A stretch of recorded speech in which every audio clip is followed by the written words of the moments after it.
Chapter 10, Delivering a Speech.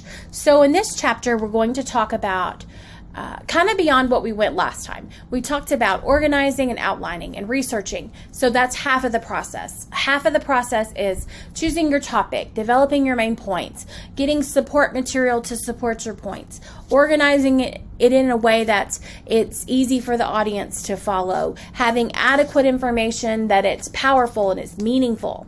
But on the other side of that, it is delivering the information. You can have the most wonderful, thoroughly researched presentation imaginable, but if you do not present it in a way that it's impactful for your audience, then all of that work is for naught. So as we continue today, we're going to talk about delivering and how that can have a powerful impact in your presentation process. So the first thing we're going to talk about, which is probably on a lot of your minds when you think about this class, and that's anxiety.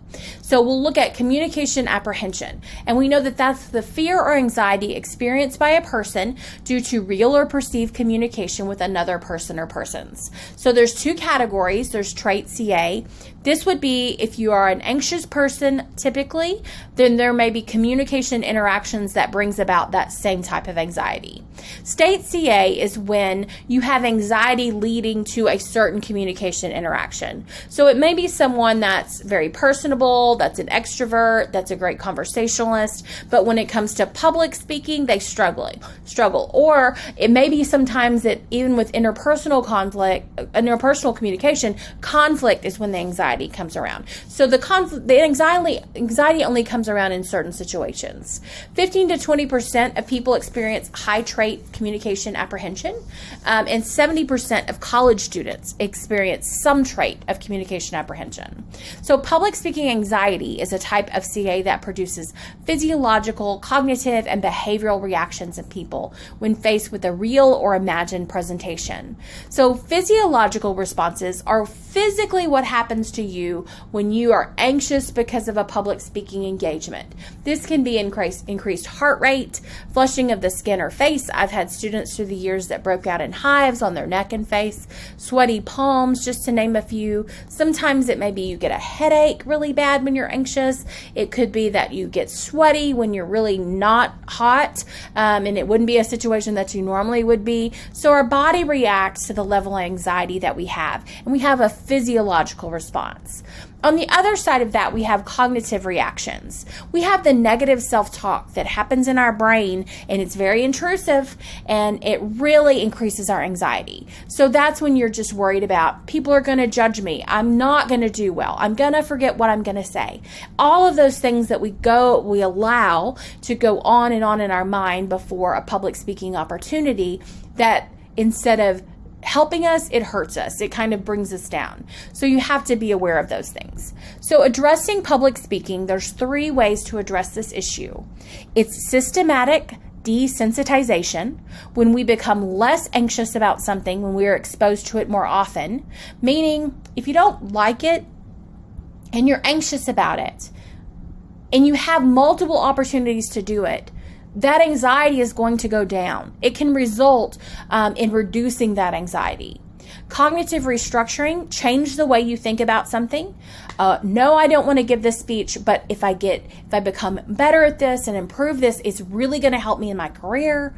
And skills training is a strategy for managing public speaking anxiety that focus on learning the skills that will improve specific behaviors. So you focus on, okay, what is adding to my anxiety, and how can I correct those issues? Suggestions for managing speaking anxiety: physical relaxation. Some of you may do mindfulness, you may do yoga, breathing, stretching, vocal warm-up exercises to really make sure that your voice is feeling confident and you feel like you can do it in an effective way. The top 10 ways to reduce speech anxiety. Remember that you're not alone. This is something that most people, I would say, struggle with. Don't ignore it, confront it. Remember, you can't literally die of embarrassment. Audiences are very forgiving and understanding. It always feels worse than it looks. Take deep breaths. It helps release endorphins, which help with anxiety. Dress professionally, look the part to help your confidence. Channel your nervousness into positive energy and motivation. Start your outline and research process early. That way you're really confident with your information. Practice and get feedback from someone. Visualize your success through positive thinking and prepare. Practicing is your best friend when it comes to reducing anxiety. Delivery methods and practice. So delivery methods. There's 4 different types that we're going to look at. Impromptu delivery, you're probably familiar with this. This is when you're given a topic or you're put on the spot or you're asked a question and you're supposed to answer it from the top of your head. You're not given time to prepare. You're not giving a heads up. It's just something you have to do on the spot. The benefits are that it's spontaneous, which can sometimes make the speech more engaging and entertaining. It enhances public speaking skills. The more you're able to do that, the more you're able to think on your feet, the better speaker you're going to be in general. You don't have to spend a lot of time preparing or practicing, so it's not time consuming. Drawbacks is it can be anxiety inducing. A lot of us don't like to be put on the spot, and we would rather have time to prepare and practice. So when we're put on the spot and we don't feel prepared, it can really bring about anxiety. Sometimes if we're not prepared, we may ramble and we may get off topic because we didn't have a really set, organized structure of what we want to say. So then we might talk about things that are irrelevant to the topic. Sometimes we're tempted to overstate or over mislead an audience about the extent of our knowledge or expertise. And sometimes we don't have the information. I know most of us do not like being put on the spot. I never call on students in the face-to-face course. I never look at some students and ask them a question. I only take volunteers. Most of us do not like to be put on the spot. And some of us, even if we know the answer, we forget it the second we're put on the spot. And so I try not to do that. So sometimes if we don't have the information we need to effectively respond, that can be embarrassing. The next type is a manuscript. So a manuscript speech is when what you're going to say is written out word for word in its entirety. This can be the best choice when a speaker has complicated information and the contents of the speech are going to be quoted or published. Typically, speakers will use a teleprompter if they're using this delivery method. And the teleprompter has the speech written word for word, and the speaker is able to read it word for word, which makes them, we see this when the president has an address of some sort, and then we see that they're reading it from the teleprompter, but we think they're looking at America. They're looking out at all of us, but they're really reading everything from a teleprompter.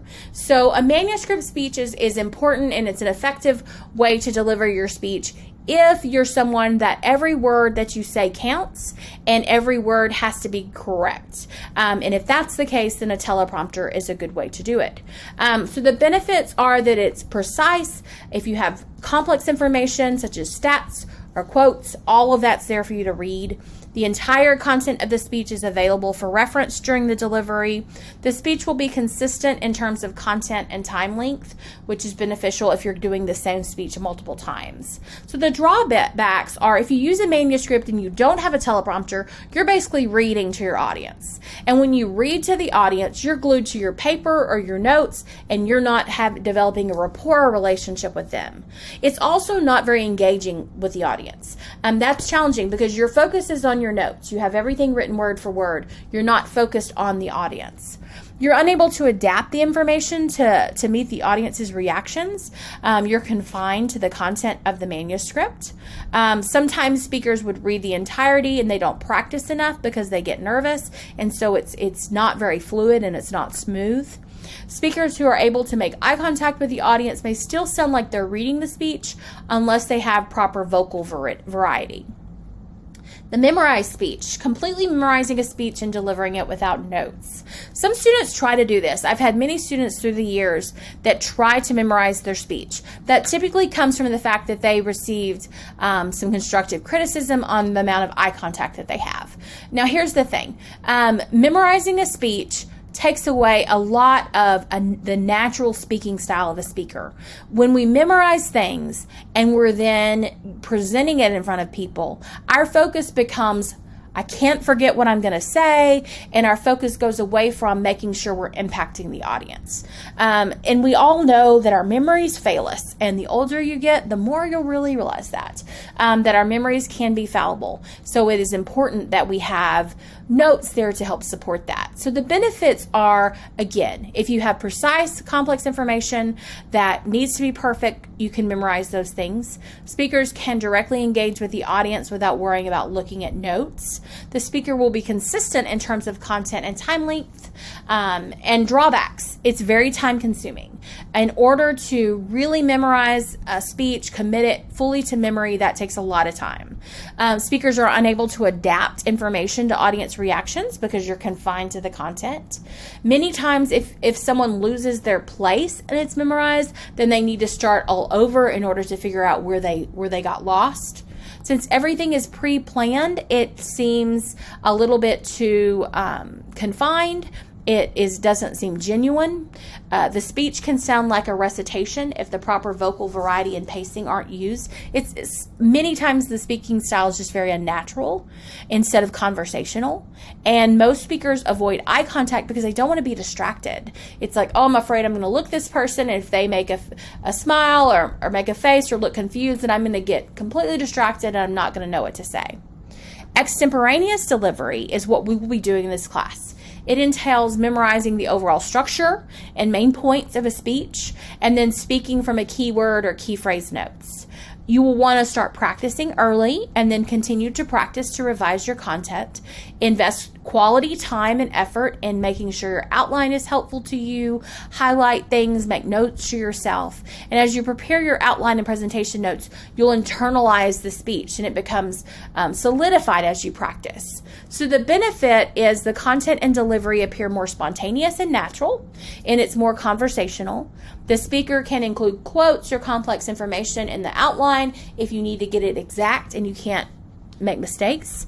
The speakers can adapt information and delivery to the audience, occasion, and audience reactions because you're not confined to a manuscript. And it allows for the speaker to have eye contact with the audience. Drawbacks is the speech can be pretty adaptable, so sometimes your length of time may vary, so make sure to practice it and make sure that you're consistently falling within the same time frame. It's perhaps not the best option if you need exact wording through the whole speech. Speakers must find a balance between having too much content on their outline, which makes them read too much, and having too little, which means that they're not sure what they're going to say next. And it does require a great deal of practice. So practicing your speech is essential. Practice sessions can be more or less useful depending on how you approach them. You practice as you're working through your ideas and you're working on your outline. You practice in front of people to get feedback, and you practice to get finishing touches. So do's and don'ts for effective speech practice sessions. Do start practicing sections of your speech early as you work on your outline. Practice for someone for feedback. Time yourself to make sure you fit within time limits. Deliver the speech the way you want to. So practice with vocal variety and things like that. Don't only practice in front of the mirror, and don't only practice in your head, and don't practice too much. So vocal delivery. So vocal variety. Rate is how fast or slow you speak. Volume is how loud or soft. Pitch is how high or low, and vocal variety is kind of combining all of those things in an effective way that make you seem prepared and credible and allow you to engage your audience. Now, when you look at these terms, all of these things can be done. There's a balance. So I know that I speak fast, and when I'm nervous, it gets even faster, and some of you may be the same way. So if we already speak fast, then we need to really practice to make sure we slow ourselves down and we consciously make an effort not to rush the entire time. On the other hand, I've heard speakers that speak extremely slow and extremely steady. If you had a metronome, they would hit the beat at every point, and it's kind of difficult to hang on with them. It may be clear, but it doesn't necessarily add interest. So it's important to balance the two. There are times that you may want to speak a little faster, and times you really need to slow down to make sure your audience hears every word you say. So it's important to vary it. Volume. You need to be loud and clear. You don't need to mumble, but you shouldn't be so loud that it's unpleasant or displeasing to your audience. Pitch is how high or low your voice is, and what we know is when we don't vary our pitch, we're monotone. Then we have one tone that goes the whole way, and it's not interesting, it's very boring. We may have had teachers that do this through our life, and it's not, just doesn't bring you in. It doesn't matter how great the information is, you just don't care to listen. So it's important to vary your pitch. It's important to bring your audience in with your voice. Speaking for clarity, articulation refers to the clarity of sounds and words we produce. Pronunciation refers to speaking words correctly. Now, one thing I'll tell you, there's words that just get us, and we don't know why. When I got to the word desensitization, you notice I slowed down. I know the word, I know how to say the word, but when I try to say the word fast, it does not come out correctly. So when I got to that word in these notes, I knew I had to slow it down to make sure I said it. There are other times that there are words that just don't click to us how they're supposed to be pronounced. So those are those times we look up the pronunciations of a word, we spell it how it sounds to us, so we change the spelling in our notes so that when we look at it, we are reading it as it's supposed to sound, and we really work on those things. If there's a word that you have an option of taking out of your speech and you can't pronounce it, take it out.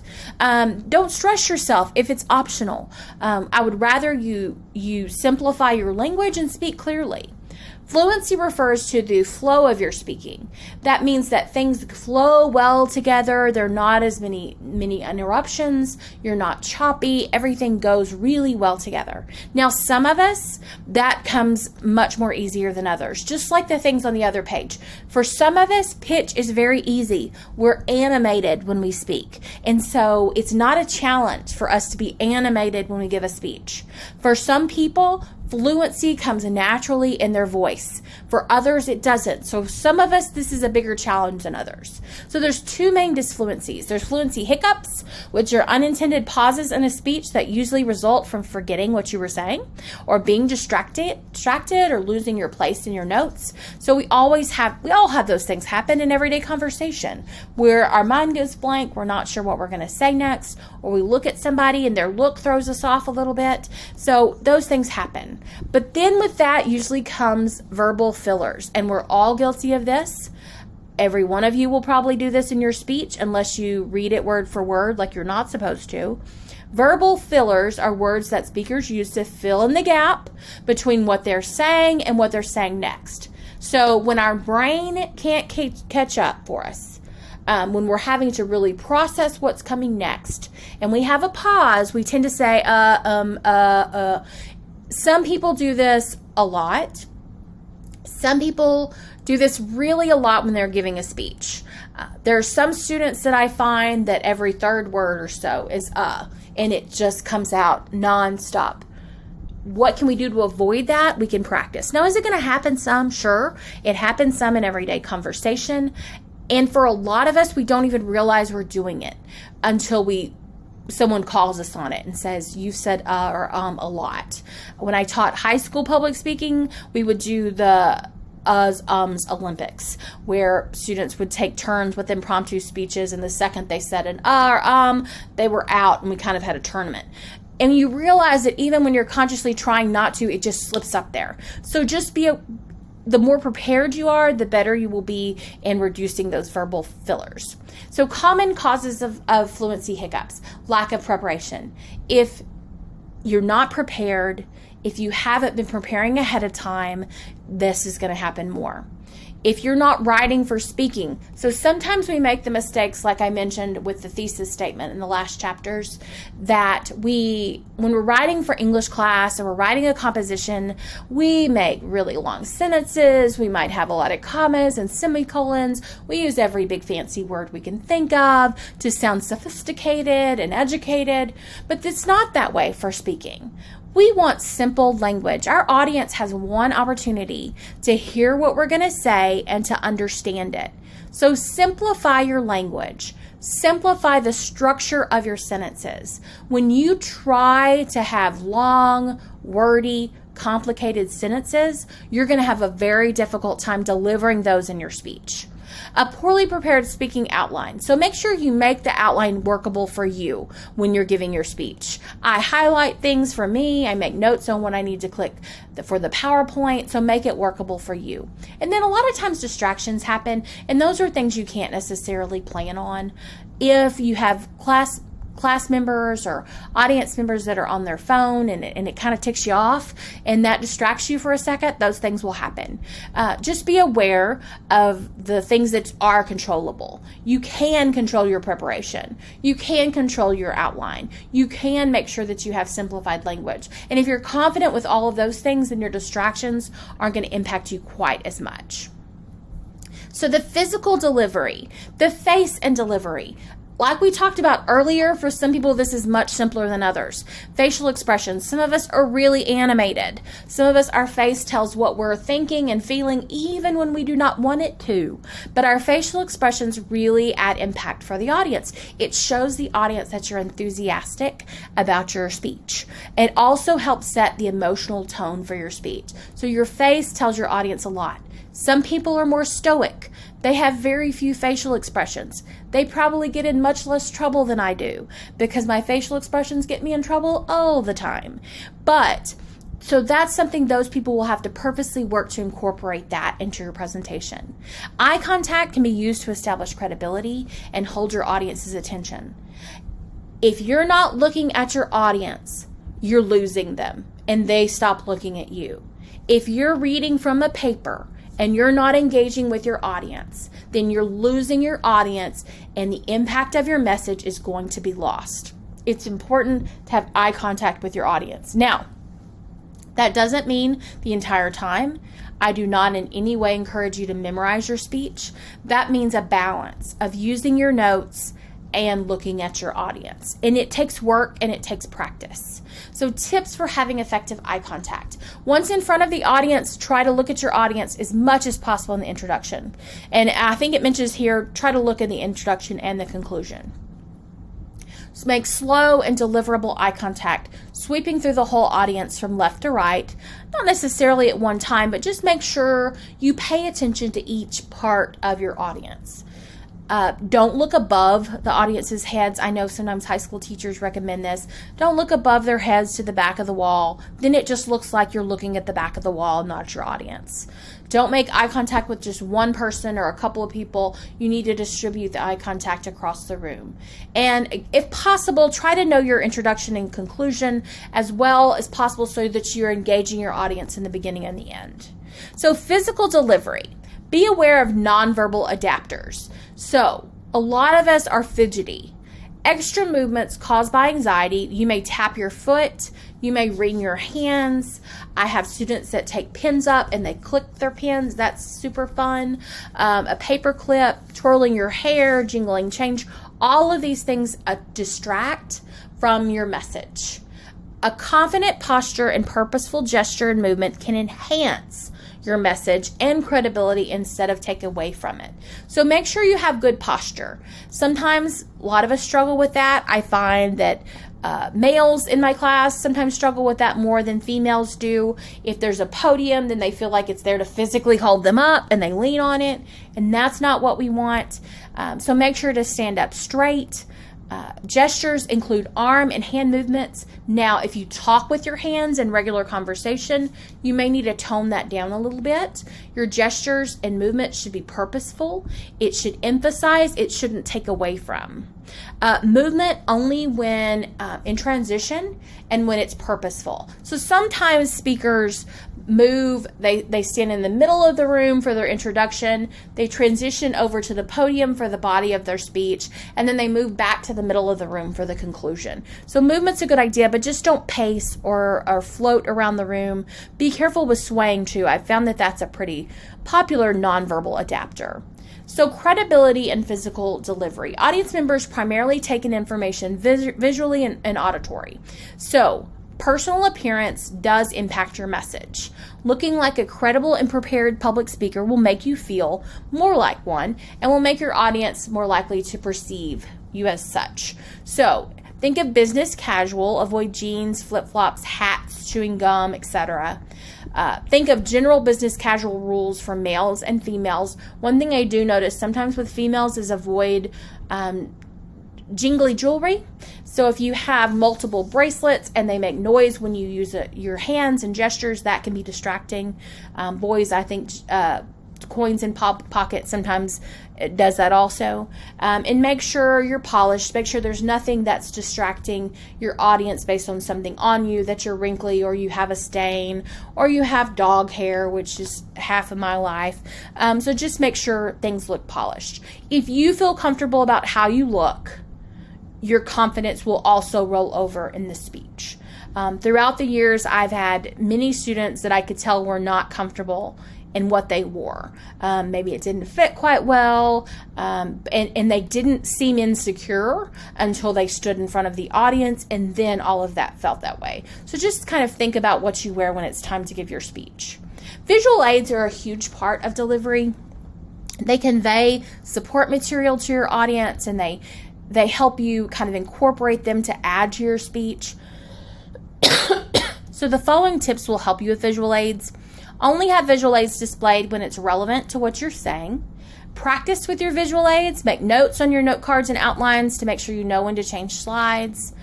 Don't read from your visual aid. Your visual aid is here for your audience, not for you.